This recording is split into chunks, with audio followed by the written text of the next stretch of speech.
Hey guys, good morning, welcome to new video. इस video में आप सीखेंगे डेसिमल नंबर को और ज्यादा डिटेल में, क्योंकि इस वीडियो से पहले भी मैंने आपके लिए एक वीडियो बनाई थी जिसमें मैंने आपको डेसिमल नंबर को कंसेप्ट उसका बताया था। और इस वीडियो में मैं आपको बताऊंगा कि डेसिमल नंबर को अगर हम प्लस माइनस मल्टीप्लाई या डिवाइड करने में किस तरह से उसका यूज करते हैं। तो आइए देखते हैं कुछ एग्जाम्पल के साथ में। मान लीजिए मैं आपके सामने कोई एग्जाम्पल लिख दे रहा हूं 24.56, कोई एक नंबर लिख दिया मैंने। अब इसमें अगर कोई नंबर हमें जोड़ना है, इस तरह से लिखे प्लस, और यहां पे कोई भी नंबर लिख दे 35.30, ये नंबर लिख दे, या एक नंबर और लिख दे, या इधर लिख दे एक नंबर कोई, उससे कोई दिक्कत नहीं है। हमने यहां पे इस तरह से नंबर लिख लिया। अब इसको हमें प्लस करना है, तो कैसे जोड़ेंगे? तो जोड़ने का तरीका ये होता है डेसिमल नंबर में कि कोई भी नंबर लिखा है, आप सबसे पहले कोई भी नंबर लिख सकते हैं, चाहे ये लिखिए चाहे ये लिखिए। अगर हम इसको लिखते हैं 13, 5 और 0.30 लिखा हुआ है। अब ये दूसरा नंबर जो है वो इसके नीचे लिखेंगे और जोड़ेंगे। तो कैसे लिखते हैं वो तरीका आप देखिए।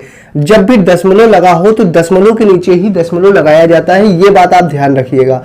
तो जोड़ने में हम दशमलव के नीचे दशमलव लगाते हैं। तो जिस तरह से हमने जोड़ लिया, अब यहाँ पे हम क्या करेंगे, दशमलव के इधर जो नंबर है वो इधर लिखेंगे, दशमलव के इधर जो नंबर है वो इधर लिखेंगे। इसके इधर क्या है 5, 6 है वो इधर लिखेंगे, इधर क्या है 24 इधर लिखेंगे।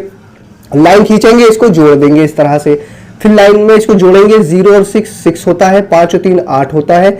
यहाँ पे दशमलव के नीचे ही जोड़ने पर दशमलव भी आ जाएगा, यानी कि पॉइंट आ जाएगा।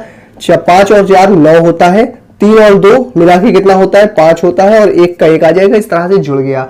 मान लीजिए यहाँ पे इस नंबर में अगर माइनस लगा होता तब हम क्या करते? तो माइनस करने के लिए भी हम क्या करेंगे, आप माइनस करने के लिए आपको बड़ा नंबर ऊपर लिखना जरूरी है। अगर प्लस कर रहे हैं तो आप चाहे ऊपर ये नंबर लिखिए चाहे ये नंबर लिखिए, कोई दिक्कत नहीं है। लेकिन जब भी आप माइनस करेंगे, तो मान लीजिए अगर यही एग्जांपल है और इसमें एक माइनस लगा होता तो आपको बड़ा नंबर ऊपर लिखना जरूरी है। तो 135 इस तरह से लिखेंगे, 0.30 लगाएंगे और छोटा नंबर नीचे लिखेंगे। यहाँ पे पॉइंट के नीचे पॉइंट हो जाएगा 24 और 56 है, 56 लिख देंगे। फिर इसको क्या करेंगे, माइनस करेंगे। तो यहीं पे आप देख लीजिए प्लस और माइनस साथ में कैसे किया जाता है, पॉइंट अगर लगा हो तो यहाँ पर 0 में से 6 घटा नहीं सकते, एक उधार लेंगे तो 10 में से 6 जाएगा तो कितना बचेगा, 4 बचेगा। यहाँ पे बचा 2, क्योंकि एक उधर जा चुका है। तो लिखा 3 है, मगर आप समझेंगे 2 बचा है। अब 2 में से 5 घटा नहीं सकते क्योंकि वो छोटा नंबर है, तो इससे उधार लेगा बगल वाले नंबर से, तो एक उधार इसके पास जाएगा, तो ये 12 हो जाएगा। अपने मन में ऐसा सोचिए कि 12 बन गया। 12 में से 5 घटाएंगे तो कितना बचा, 7 बचा, क्योंकि 7 और 5 12 होता है। एक उधर जा चुका है, तो यहाँ कितना बचा, 4। 4 में से 4 घटाएंगे तो 0 बचा। 3 में से 2 घटाएंगे 1 बचा, और 1 का 1 यहाँ पे आ गया, और पॉइंट के नीचे पॉइंट लगाएंगे। तो इस तरह से आप माइनस भी कर सकते हैं। तो प्लस और माइनस करने में आपको क्या ध्यान रखना है, अगर पॉइंट लगा हो तो पॉइंट के नीचे ही पॉइंट रखा जाता है, और लास्ट में जब आंसर आता है तो भी पॉइंट के नीचे ही पॉइंट होना चाहिए। बस इस बात का आपको ध्यान रखना है। मल्टीप्लाई करने के लिए आइए हम एक एग्जांपल लेते हैं, जो कि आपकी स्क्रीन पर यहाँ पर लिख दे रहे हैं। छोटा सा एग्जांपल 2.4, और इसमें मल्टीप्लाई कर रहे हैं कितने से, 2 से। तो सिंपली 2 से जब मल्टीप्लाई करेंगे तो देखिए इसका आंसर कैसे आएगा। तो मल्टीप्लाई अगर करना नहीं आता है तो वो भी यहाँ पर ध्यान से समझ लीजिए। जो नंबर यहाँ पर लिखा हो उसका ऊपर वाले नंबर में मल्टीप्लाई करते हैं, राइट से लेफ्ट साइड में। यानी कि 2 का पहले 4 में मल्टीप्लाई करेंगे, फिर 2 में। 2 4 जा कितना होता है 8 लिख दीजिए। 2 2 जा कितना होता है 4 होता है, 4 लिख दीजिए। ये आंसर आ गया आपका। लेकिन अब पॉइंट कैसे लगाएंगे, एक नंबर के बाद पॉइंट है तो राइट से लेफ्ट साइड में एक नंबर के बाद पॉइंट लगा दीजिए, और यही आपका आंसर हो जाएगा। अब मान लीजिए ऊपर और नीचे दोनों में अगर पॉइंट हो तो वो कैसे करेंगे, उसके लिए भी एक एग्जांपल यहां पर देख लीजिए। मान लीजिए यहां पर होता 14.02, एक ये एग्जांपल मैंने लिख दिया, और इसमें हम मल्टीप्लाई कर दे रहे हैं किसी भी नंबर से। यहां पे कर दे रहे हैं 1.3 से। तो इससे मल्टीप्लाई करेंगे तो देखिए ऊपर भी पॉइंट है और नीचे भी पॉइंट है। तो कैसे इसका आंसर आएगा वो देखिए आप। तो आपको मालूम है मल्टीप्लाई करने के लिए राइट से लेफ्ट साइड में मल्टीप्लाई करते हैं, नीचे वाले नंबर का ऊपर वाले नंबर में। तो पहले 3 लेंगे, 3 का ऊपर वाले नंबर में मल्टीप्लाई करेंगे। 3 2 जा कितना होता है 6 लिख दीजिए। 3 का पहाड़ा 0 बार पढ़ेंगे तो 0 ही आएगा। 3 का पहाड़ा 4 बार पढ़ेंगे, 3 4 जा 12 का 2 हासिल लगा 1। 3 का पहाड़ा 1 बार पढ़ेंगे, 3 1 जा 3 और 1 जोड़ेंगे तो 4 आ जाएगा। 3 का मल्टीप्लाई कंप्लीट हो गया। फिर नीचे इधर राइट साइड में एक नंबर के नीचे मल्टीप्लाई का निशान लगाएंगे, फिर दूसरे नंबर को लेंगे और उसका भी इसी में मल्टीप्लाई राइट से लेफ्ट में करेंगे।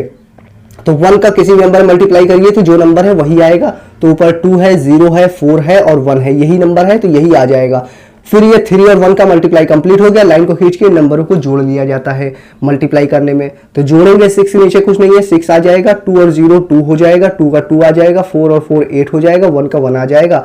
लास्ट में बात आती है कि पॉइंट कैसे लगाएं। तो पॉइंट लगाने के लिए यहां पर देखिए एक नंबर के बाद पॉइंट था तो एक नंबर के बाद पॉइंट लगा दिया। यहां ऊपर नीचे दोनों में पॉइंट है तो आप यहां पर देखिए टोटल कितने नंबर के बाद पॉइंट है, राइट से लेफ्ट साइड में 1 2 नंबर के बाद पॉइंट है, 2 यहां लिख दिया।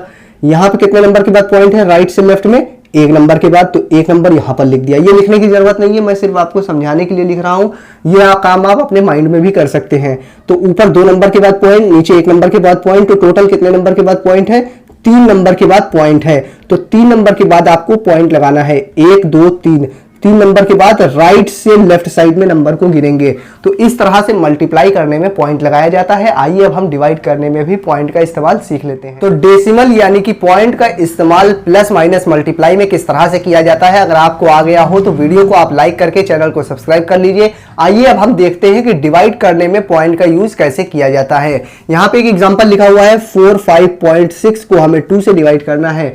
तो बाहर मैंने इसलिए छोटा एग्जाम्पल लिया है ताकि जिसको भी पहाड़े ज्यादा ना आते हो, तो 2 का पहाड़ा तो सभी को आता होगा, इसलिए आपको बेहतर तरह से समझ में आ सके इसलिए मैंने छोटा एग्जाम्पल आपके लिए लिया है।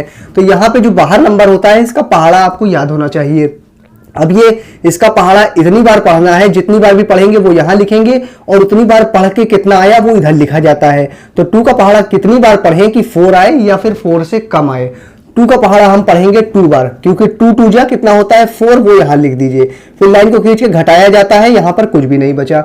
घटाने के बाद लाइन को आगे बढ़ा के अगला नंबर जो भी है उसे नीचे उतार लिया जाता है। अब ये 5 आ गया। अब फिर से 2 का पहाड़ा कितनी बार पढ़ें कि 5 आए या 5 से कम आए। अब 2 का पहाड़ा फिर से हम 2 बार पढ़ेंगे तो 4 आएगा। अगर हम 2 का पहाड़ा 3 बार पढ़ते हैं तो 5 से ज्यादा हो जाता, गलत हो जाता। इसलिए हमको पहाड़ा इतनी ही बार पढ़ना है कि जो ऊपर नंबर है वो आए या उससे कम आए। तो कम वाला ले लिया। फिर लाइन को खींच के घटाएंगे तो यहाँ 1 बचा। घटाने के बाद फिर से लाइन को आगे बढ़ा के अगले नंबर को नीचे उतारा जाता है, मगर अगले नंबर से पहले पॉइंट लगा हुआ है इसलिए आपको अपने आंसर में भी पॉइंट लगाना है। अब पॉइंट लगा दिया, अब हम अगले नंबर को नीचे उतार सकते हैं। अगला नंबर 6 से उतार लिया, ये 16 हो गया। अब 2 का पहाड़ा कितनी बार पढ़ें कि 16 आए या 16 से कम आए। 2 का पहाड़ा हम 8 बार पढ़ेंगे, 16 आ जाएगा। घटाएंगे, कुछ भी नहीं बचा और आगे कोई नंबर भी नहीं है उतारने के लिए। इसका मतलब ये डिवाइड आपका कंप्लीट हो गया है और पॉइंट का यूज करना भी आपने सीख लिया है। तो ये वीडियो आपको कैसी लगी आप मुझे कमेंट करके बता दीजिए। अगर आपके दिमाग में कोई सवाल है तो आप मुझसे कमेंट करके पूछ सकते हैं। मैं फिर हाजिर होऊंगा किसी और नई वीडियो में। जब तक के लिए बने रहिए जय सर के साथ।